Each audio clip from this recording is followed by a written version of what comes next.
नमस्कार साथियों, welcome to basic educator. Basic educator में आप सभी का स्वागत है।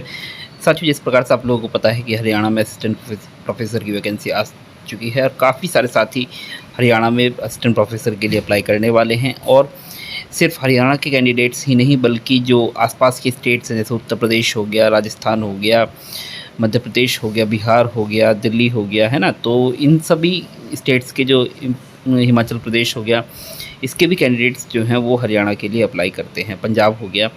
तो सबसे बड़ा एक सवाल आता है कि सपोज़ उत्तर प्रदेश का एक कैंडिडेट है जिसने ओबीसी में नेट क्वालिफ़ाई किया है, तो वो हरियाणा में तो ओबीसी काउंट होगा नहीं, वो तो हरियाणा में जनरल काउंट होगा। तो क्या वो जनरल से फॉर्म फिल कर सकता है अपना नेट सर्टिफिकेट ओबीसी में होने के बावजूद?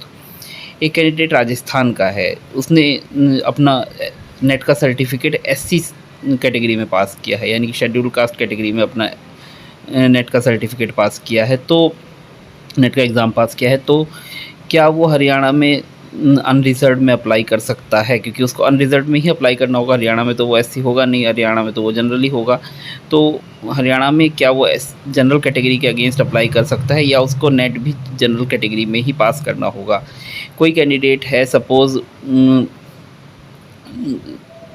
मध्य प्रदेश का है, वो एसटी कैटेगरी से बिलोंग करता है, उसने अपना नेट का सर्टिफिकेट एसटी कैटेगरी में पास किया है नेट का एग्ज़ाम, तो क्या वो हरियाणा में अपना जो एग्ज़ाम है असिस्टेंट प्रोफेसर का क्या वो जनरल कैटेगरी में दे सकता है? कोई कैंडिडेट पंजाब का है, उसने ईडब्ल्यूएस कैटेगरी से नेट का एग्ज़ाम पास किया है, तो क्या वो हरियाणा में जनरल कैटेगरी में यानी कि यूआर अनरिजर्व कैटेगरी में फ़ाइट कर सकता है?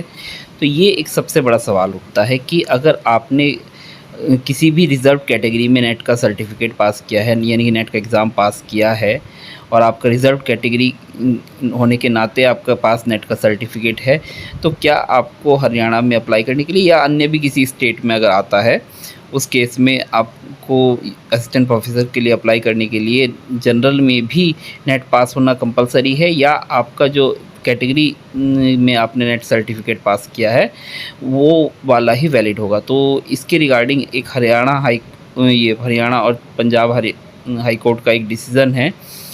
मैं आपको पूरा बता देता हूँ और ये डिसीज़न देखकर आपको क्लियर हो जाएगा कि आपको कैसे करना है। तो साथियों, मैं आपको बता दूँ कि अगर आप किसी भी स्टेट से हैं और आपने कैटेगरी में भी अगर नेट का सर्टिफिकेट पास किया है, चाहे एससी, एसटी, ओबीसी, ईडब्ल्यूएस, किसी भी कैटेगरी में आपने अपना नेट का सर्टिफिकेट पास किया है, तो आप हरियाणा में या अन्य किसी स्टेट्स में भी आती हैं, तो आप एलिजिबल हैं अनरिजर्व कैटेगरी के अंतर्गत अप्लाई करने के लिए। आपको कोई नहीं रोक सकता, अनलेस उस नोटिफिकेशन में लिखा गया हो अलग से कि आपका जो नेट सर्टिफिकेट है वो अगर यूआर के अगेंस्ट अप्लाई कर रहे हैं तो यूआर में होना चाहिए, एससी के अगेंस्ट अप्लाई कर रहे हैं तो एससी में होना चाहिए। इस तरीके से अगर मेंशन नहीं किया जाता है तो उस केस में अलग से राइडर नहीं लगाया जाता है कि अगर आप यूआर के पोस्ट के लिए अप्लाई कर रहे हैं तो आपका जो नेट का सर्टिफिकेट है वो यूआर कैटेगरी से ही पास होना चाहिए। अगर ऐसा कोई राइडर नहीं लगाया जाता है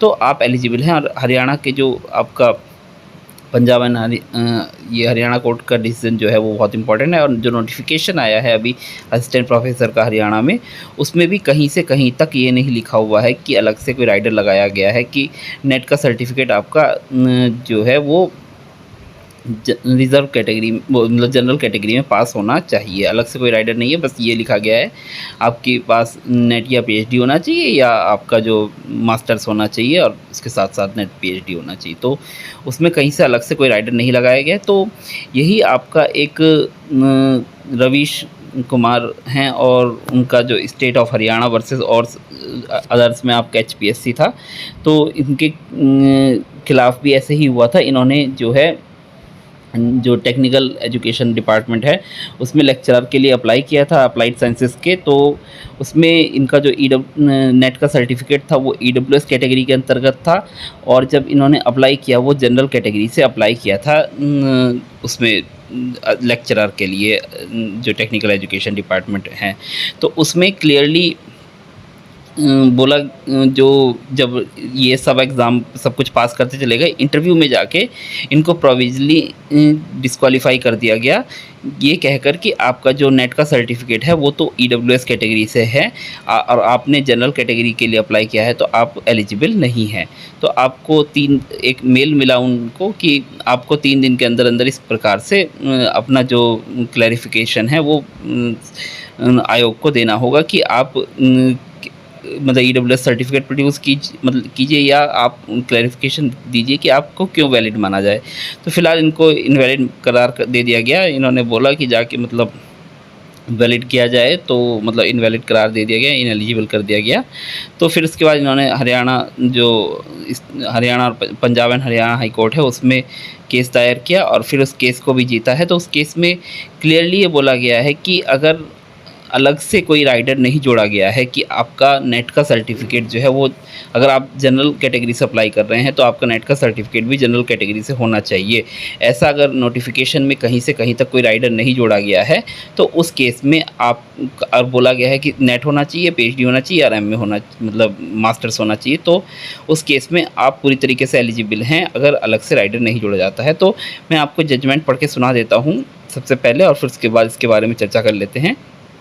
थोड़ा वीडियो लंबा हो जाएगा तो आप लोग इसको अंत तक देखिएगा। तो ये Ravish versus state of Haryana है और देखिए, challenge in the present petition इस लेटर्स डेटेड, ये दुनिया भर की बात है। हाँ, तो यहाँ से सेकंड पैराग्राफ से शुरू करते हैं।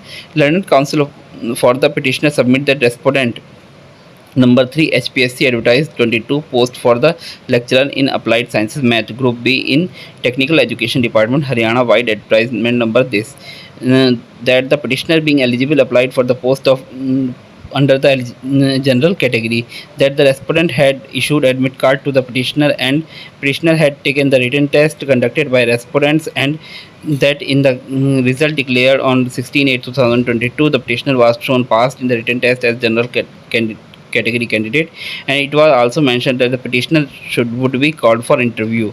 However, white letter number 17/9/2022 received through email, the application of the petitioner was rejected by respondent number 3 on the ground that he has passed the written test of the above mentioned category as general candidate but the passed net as a EWS category candidate, and that the petitioner had been asked to raise objection, if any, against the rejection within 3 days. The petitioner moved the representation on 19/9/2022 before respondent number 3 with an objection that he, being net qualified, could compete for said post under general category, and moreover there was no rider in the advertisement for the candidate who has declared the net as general category candidate was not eligible to compete for the post meant for general category. तो वही बात बोली गई है कि इनको rejection का mail आया और फिर उसके बाद इन्होंने जाके बोला कि भाई ऐसा तो कुछ नहीं लिखा हुआ है एडवर्टाइजमेंट में कि जो जनरल कैटेगरी है उसके लिए नेट भी जनरल कैटेगरी से ही पास होना चाहिए और ईडब्ल्यूएस वाला अप्लाई नहीं कर सकता, ऐसा तो कुछ नहीं लिखा हुआ है। तो however in spite thereof the candidature of the petitioner has wrongly been rejected in support of his, तो कुछ भी हो फिलहाल मतलब उनका जो कैंडिडेचर है वो कैंसिल कर दिया गया।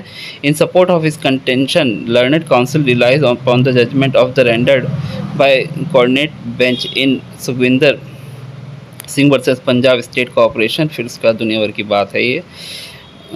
और एक हिमाचल प्रदेश का भी निर्णय है, Banita versus state of Himachal Pradesh and others. On other hand, the learned council of respondent number 3 submits out of 22 posts of the lecturer applied maths, 2 posts were reserved for candidates under EWS category, and that the petitioner had cleared the net as EWS category, and therefore he should submit the application form under the aforesaid category and compete for the post reserved for said category. Learned council further submits that general category and EWS category are two separate categories, and generally the merit of EWS category is lower than the general category. Learned council further submits that the petitioner has cleared net as a EWS candidate, therefore the candidature must be general category has been rightly rejected. तो उनको कुल मिला के बोला गया है कि general category की ईडब्ल्यूएस इन्होंने ईडब्ल्यूएस कैटेगरी में नेट पास किया, ईडब्ल्यूएस कैटेगरी तो सीट अलग से रिज़र्व की करी गई थी, तो इनको तो रिज़र्व ईडब्ल्यूएस कैटेगरी में ही अप्लाई करना चाहिए था। ये सब दुनिया भर की बात है। तो वो बोला है कि इनका जो रिजेक्शन है वो सही है, मतलब एचपीएससी की तरफ से वो दिया गया, बयान दिया गया। I have heard the learned counsel and the parties indisputably the learned the petitioner has, फिर उसका जज की जो टिप्पणी है वो कुछ इस प्रकार से है। The petitioner has passed NET as a general category candidate and the perusal of result would show that the petitioner also passed the written test and the post of lecturer in applied under the general category and that he was to appear in viva voce, for which he was to be informed separately. However, while later number this we received through email, the application of the petitioner was rejected by respondent number 3 on the ground that he passed the written examination of the mentioned general category but passed net as EWS candidate. Wide order number this passed by the coordinate bench. The respondent has been directed to provisionally interview the petitioner but not to declare his result without being express order. तो coordinate bench के द्वारा जो 28/9/2022 को एक decision दिया गया था coordinate bench के द्वारा, उनको ये बोला गया था कि इस पिटिशनर का इंटरव्यू कराया जाए प्रोविजनली, बट जब तक ऑर्डर ना आ जाए तो तब तक इनका रिजल्ट घोषित ना किया जाए। तो in response thereof it is stated by the learned counsel for the respondent number 3 that petitioner has scored above the cutoff marks in the exam selection process. A pursuit of the advertisement makes it clear that the essential qualification clause for the post of lecturer in applied science math would show that the candidate should have cleared first class master of science math degree with net PhD in subject of math from recognized university institute. There is no rider in the advertisement that the candidate who has cleared net under general EWS category is not eligible to compete for the post meant for general category.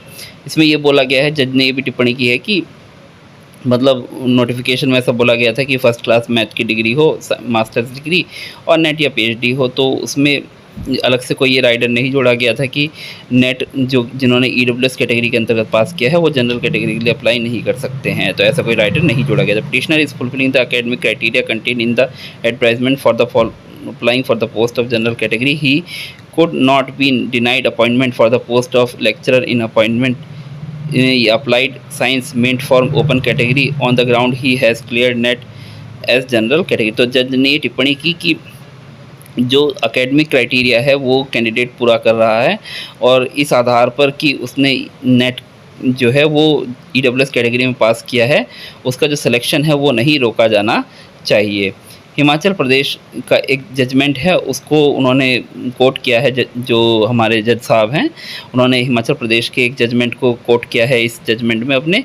A personal of advertisement demonstrate that the essential qualification clause therein simply mention that the candidate besides fulfilling the educational qualification contained therein should have cleared the national eligibility test net for assistant professor conducted by UGC, CSIR or similar test. There is no rider in the advertisement that a candidate who has cleared net test as scheduled caste category candidate or scheduled tribe category candidate was not eligible to compete for the post meant for open category। ये हिमाचल प्रदेश का decision को coat करते हुए बोला है। हिमाचल प्रदेश में candidate ये बनीता में जो कोर्ट है जो भी है, तो ये कोर्ट का एक जजमेंट को इन्होंने कोट किया है कि अगर कोई कैंडिडेट शेड्यूल कास्ट कैटेगरी से बिलोंग करता है और उसने अपना जो नेट का जो एग्ज़ाम है वो शेड्यूल कास्ट कैटेगरी में पास किया है, तो ऐसी कोई भी एडवर्टाइजमेंट में अगर राइडर नहीं है कि शेड्यूल कास्ट कैटेगरी में नेट पास किया हुआ कैंडिडेट ओपन कैटेगरी में अप्लाई नहीं कर सकता है, तो उस केस में उनको एलिजिबल किया जा सकता है। तो once the petitioner was fulfilling the academic criteria contain in the advertisement for applying for the post under the open category, she could not have been denied appointment for the post of assistant professor meant for open category on ground that she had cleared net as scheduled caste category candidate। तो इसमें बोला गया है कि एक बार अगर candidate academic criteria को complete कर रहा है जो कि एडवर्टाइजमेंट में दी गई है ओपन कैटेगरी में, तो उसको मना नहीं किया जा सकता है असिस्टेंट प्रोफेसर के लिए अप्लाई करने के लिए या उसको अपॉइंटमेंट देने के लिए, सिर्फ इसी ग्राउंड पर कि उसने नेट का जो सर्टिफिकेट है वो शेड्यूल कास्ट कैटेगरी में पास किया है, तो उसको मना नहीं किया जा सकता है।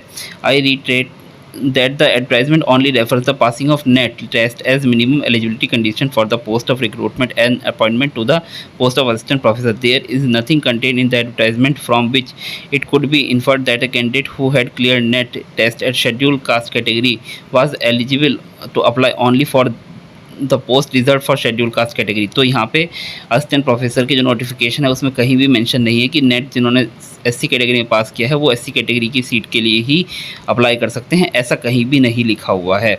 Entire controversy has been perceived from the another perspective also. It is settled law of land that whereas candidate belonging to schedule caste और schedule tribe category has an exclusive right to compete for the post of reserve for those particular categories. However, in case such a candidate otherwise on the strength of merit is found eligible for appointment against the open category, then such candidate has to be offered appointment against the open category post, and the reserved seat are to be offered to the other candidates who may are less meritorious but belongs to the reserved category. Applying for the test in the present case, had the petitioner applied for the post in issue as a scheduled caste category candidate, then on her being successful in the selection process, he ought to have been offered appointment against the post meant for open category, because it is not in dispute that the last candidate who has been offered appointment under general category was less meritorious than the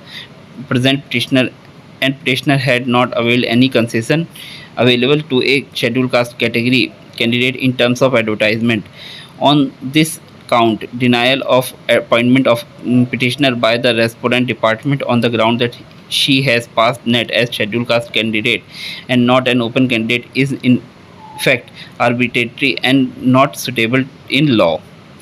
In other point argued, in the view of what has been discussed herein above, the present petitioner is allowed the impunged letter order, फिर उसके बाद दुनिया भर की बात है, the act of respondent number 3 qua rejecting the candidate of petitioner on the ground that he was not eligible for the post of belonging to general category as she passed NET examination as EWS candidate is held to be bad in law, considering the fact that petitioner has scored more than the cutoff marks in the exam selection process as stated by the learned counsel in respondent number 3 during the course of being hearing.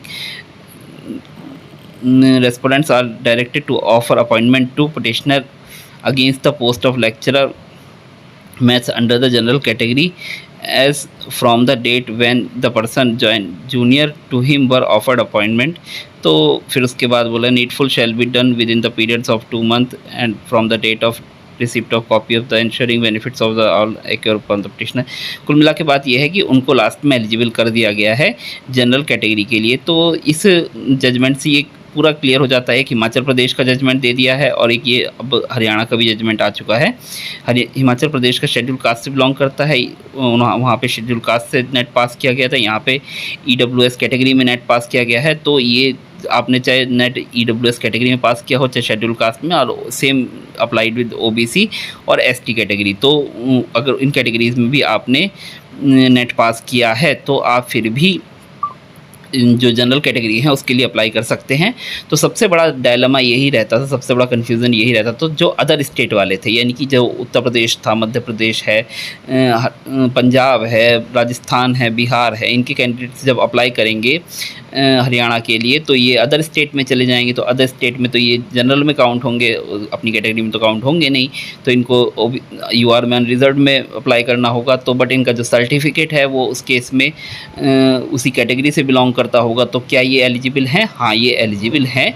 इस judgement में ये clear हो गया है कि net आपने किसी भी कैटेगरी में पास किया हो, अगर स्पेशल राइडर नहीं जोड़ा गया है कि जनरल कैटेगरी में अप्लाई करने के लिए नेट सर्टिफिकेट भी आपका जनरल कैटेगरी में ही होना चाहिए, अगर ये राइडर अलग से एडवर्टाइजमेंट में नहीं जोड़ा गया है तो आप पूरी तरीके से एलिजिबल हैं। अगर आपका certificate SC ST OBC EWS किसी भी कैटेगरी से है फिर भी आप जनरल कैटेगरी में हरियाणा में असिस्टेंट प्रोफेसर के लिए अप्लाई करने के लिए एलिजिबल हैं। आपको कोई भी प्रॉब्लम नहीं है, कोई इशू नहीं है, आप लोग अप्लाई कर सकते हैं। और ये Punjab and Haryana high court का ही डिसीजन है, तो HPSC तो इसको मानकर ही रहेगा। और HPSC को अलग से कुछ करना होता है इस डिसीजन के बाद, तो वो अलग से राइडर जोड़ते उसमें नोटिफिकेशन में। तो ऐसा कोई नोटिफिकेशन में राइडर इस बार भी नहीं जोड़ा गया है कि जनरल कैंडिडेट मतलब जनरल कैटेगरी में अप्लाई करने के लिए नेट सर्टिफिकेट भी जनरल कैटेगरी में होना चाहिए, ऐसा कोई राइडर इस बार भी नहीं है।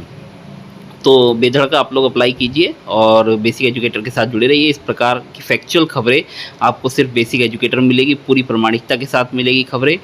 तो इस जजमेंट का जो PDF है मैं वो अपने टेलीग्राम चैनल पर डाल दूंगा, तो आप वहाँ से डाउनलोड कर सकते हैं। तो आप टेलीग्राम चैनल पर जुड़े रहिए। अगर आपने अभी तक सब्सक्राइब नहीं किया है टेलीग्राम चैनल को, तो टेलीग्राम चैनल को सब्सक्राइब करके रखिए, तो वहाँ पे खबरें आपको सबसे पहले मिल जाती हैं पूरी प्रामाणिकता के साथ। और क्योंकि वीडियो आने में समय लगता है, बट खबरें वहाँ पर जल्दी सर्कुलेट हो जाती हैं। तो एनीवेज़ वीडियो थोड़ा लंबा हो गया है, तो इसी शब्दों के साथ इस वीडियो को ख़त्म करूँगा कि अगर आप किसी भी स्टेट से बिलोंग करते हैं, आपने किसी भी कैटेगरी में आपने नेट सर्टिफिकेट पास किया है, आप हरियाणा में यू आर मतलब अनरिजर्व कैटेगरी में अप्लाई करने के लिए एलिजिबल हैं। ये कोर्ट डिसीज़न उसको पूरी तरीके से पुष्टि दे देता है। तो अगर आपको ये कोर्ट डिसीज़न पढ़ना है, तो यानी कि ये जजमेंट पढ़ना है, तो आप टेलीग्राम पे जाके ये जजमेंट डाउनलोड कर सकते हैं। तो कुल मिला के बात यही है कि आप सभी को बहुत बहुत शुभकामनाएं हैं बेसिक एजुकेटर की तरफ से। तो आप लोग अप्लाई कीजिए, कोई प्रॉब्लम नहीं है। और अगर आपको कोई भी समस्या है इसके रिगार्डिंग, कोई भी कन्फ्यूज़न है, कोई भी समस्या है, कोई भी क्वेरी है, तो आप लोग कमेंट के माध्यम से बता सकते हैं, या टेलीग्राम चैनल पर आप अपने कमेंट लिख सकते हैं, तो मैं आपकी इंडिविजुअल रिप्लाई देने का प्रयास करूंगा। और इसके रिगार्डिंग HPSC के असिस्टेंट प्रोफेसर के रिगार्डिंग जो भी खबरें आती रहेंगी, तो वो आपको बेसिक एजुकेटर पर समय समय पर मिलती रहेंगी। तो चैनल को आप सब्सक्राइब करके रखिए, वीडियो को लाइक कीजिए, और जितने भी असिस्टेंट प्रोफेसर के जो एस्पिरेंट साथी हैं उनके साथ इस चैनल को शेयर भी कीजिए, वीडियो को भी शेयर कीजिए, क्योंकि बहुत इंपॉर्टेंट वीडियो होने वाला है। बहुत कंफ्यूजिंग टॉपिक रहता है ये, क्योंकि बहुत सारे साथी को पता नहीं रहता है, बार बार पूछते हैं, तो उससे अच्छा है आप उनको ये वीडियो रेफ़र कर दें। धन्यवाद, thank you, thanks for being with basic educator.